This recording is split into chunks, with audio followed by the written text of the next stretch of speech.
I'm not going to lie. Once the Jimmy Butler trade was announced on draft night, I was pissed. I was really pissed. There's this part of me that knew this was coming. I was prepared for it. I knew the possibility was there, and frankly expected it at some point in time. But I was pissed, and I think deep down there's still a part of me that was kind of pissed. Thankful that I didn't buy a Jimmy Butler jersey. I had been holding off the past couple of years because something told me this organization was going to do something like this. And part of the reason I'm still pissed about it a little bit is this point. Is that this organization re-signed Jimmy Butler and gave him max money at the time. What was max money, which was only about $18 to $19 million a year. Frankly, a really good contract when you look at the current NBA salary cap climate. Blake Griffin is getting $35 million a year. JJ Redick just got $20 million for one season. I think freaking Dwight Howard in his contract, he gets like $23 million a year. Serge Ibaka, didn't he just get $23 million a year? So you're paying a multiple time, two-way playing all-star, a top 10 to 20 player in the NBA in Jimmy Butler, less than $20 million a season. And instead of really trying to build around him, you try to do this stopgap shit where you bring in an aging, declining Dwayne Wade who struggles to space the floor, and a Rajon Rondo, let's not even go there. That's how you're going to try and build around Jimmy Butler. And then you're surprised when it doesn't really work out. You're surprised when it's kind of a disaster. And then you've spent the past couple of seasons always talking about wanting to trade Jimmy Butler and exploring the possibility and going through the options. And then when you finally do, you get, frankly, what looked like a little bit of an underwhelming, lackluster type of deal.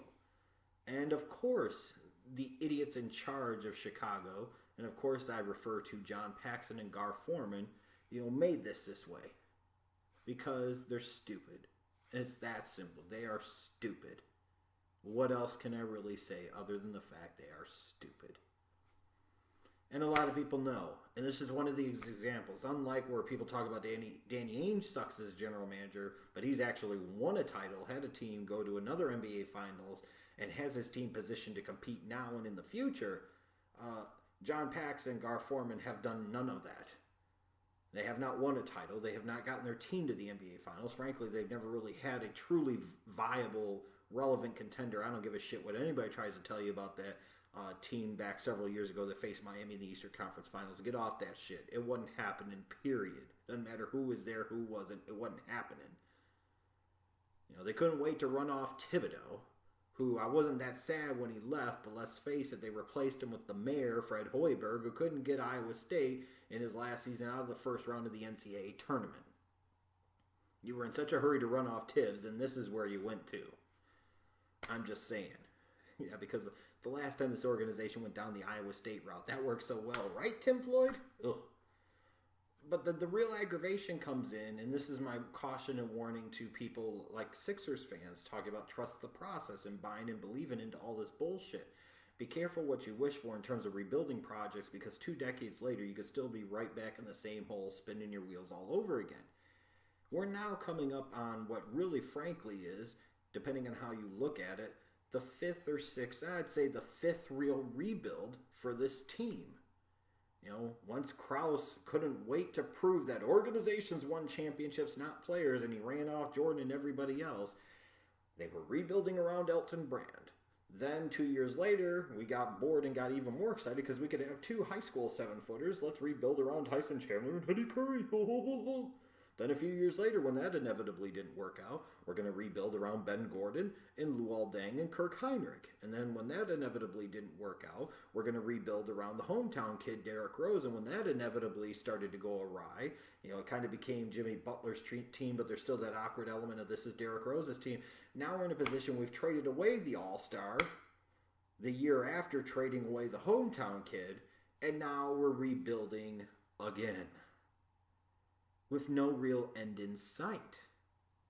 That's frustrating, and I don't care how the hell you spin it. And yes, I've always got the ability to hang on to the 90s, as you see with the picture back there.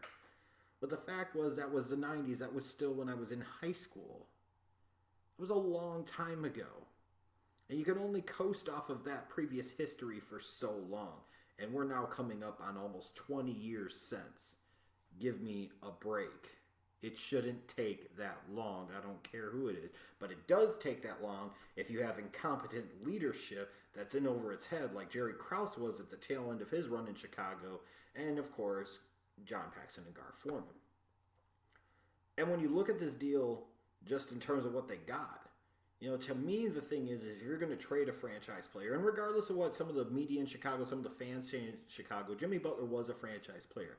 These are the same idiots that thought at one point in time, and I remember because I used to live in that area, that were talking about Ben Gordon was going to be the second greatest Bull of all time. Excuse me, Scottie fucking Pippen say what? Ben Gordon. And then thought Derrick Rose was going to ultimately be the second greatest Bull of all time. Scottie Pippen say what? So these people that sit there and love Joakim Noah, the piece of crap that he was, and the drag on the team that he was, these same people thought Jimmy Butler was not a franchise guy, was not a true star. So what the fuck do they know? But what I do know is that when you've got a guy like him that's making all NBA teams, that has been a multiple-time All-Star, is one of the best two-way wing players in the game, you don't trade him away without getting some type of certainty of feeling like you got a potential future franchise piece. And the Bulls didn't do that. If you wanted to do this all along, then why hesitate? Why not just have done this a year and a half ago? Yeah, I'd have been pissed and upset about it then too, but you would have gotten more. And you have to think, when you look at the offer and what they ultimately accepted, they got a young guard who's kind of a combo guard in Zach LaVine, who can average 20 points a game, but is coming off of a torn ACL, who's at the end of his rookie contract. They got a point guard who I liked a lot coming out of Providence, to be fair, as clearly the organization did too, and Chris Dunn, but let's face it, he didn't do much in his rookie season, and he's got a history of bad shoulders. And a 7-foot Finnish rookie, 19 years old, of him, Larry Markkanen. Again, a kid I like, but how he will translate to the NBA remains to be seen. Could be a stud. He could end up being the player that becomes the franchise building block. But what if he's not? And then to sit there and give up Jimmy Butler and then also have to give up your 16th pick. So this is basically what happened. The Chicago Bulls gave up a multiple-time All-Star, a two-way wing player, one of the best players in the Eastern Conference, frankly, one of the, like I said, somewhere between 10 to 20 in terms of best overall players in the NBA, for a young guard at the end of his rookie deal coming off of a torn ACL, a point guard who barely played for Thibodeau with bad shoulders, and Larry Markkanen. And then gave up Justin Patton, the 16th overall pick. So two young guards with injury histories and only getting an extra 9 slots in terms of draft positioning. Maybe I would like this deal a little bit more if the Bulls kept their 16th pick as well. I can't believe they had to give up their 16th pick as well. Then to do all of this and not get any type of draft pick currency in the future in any way, shape, or form, even knowing that Butler going to Minnesota means that pick's not going to be in the lottery, it still would have been something. It still would have been another chess piece to have in the arsenal. Just speaks to the stupidity of this organization. Instead of taking a Jimmy Butler and flipping him to a Boston and potentially getting a future Brooklyn first-round pick and potentially other first-round picks and really being able to rebuild and say, hey, we've got something for the future, trust this process. Instead, you've got what? A bunch of potential, but how much potential is there really? How much possibility is there really? I don't know. I mean, yeah, I'm a little excited to see what LaVine and Dunn and Markkanen can all do in Chicago, because God knows they're going to get an opportunity, because there's not going to be a lot there. But my God, the Bulls wanted to do it, but then kept overplaying their hand, sitting there, I believe, thinking that they could get more, then foolishly bringing in Wade and Rondo like that was going to make a huge bit of difference, just to ultimately trade away the guy and get a lot less than what it feels like you should have been able to get for him. Just speaks again to the stupidity of John Paxson and Gar Forman. This deal was stupid. Now, with that said, it was also kind of a necessary evil. Because other than the fact that Jimmy Butler could have gotten a Supermax deal by re-signing in Chicago, what guarantees would you have had at that point in time that, based off the way things are going, the way the organization was treating him, the type of talent they were putting around him, that Jimmy Butler would even want to stay anyways. He might have wanted to walk away from $30 or $40 million just to get the fuck out of Chicago, and frankly, who could blame him? So I can imagine Jimmy Butler is just a little bit salty because it took away that possibility of that Supermax deal by trading him to Minnesota.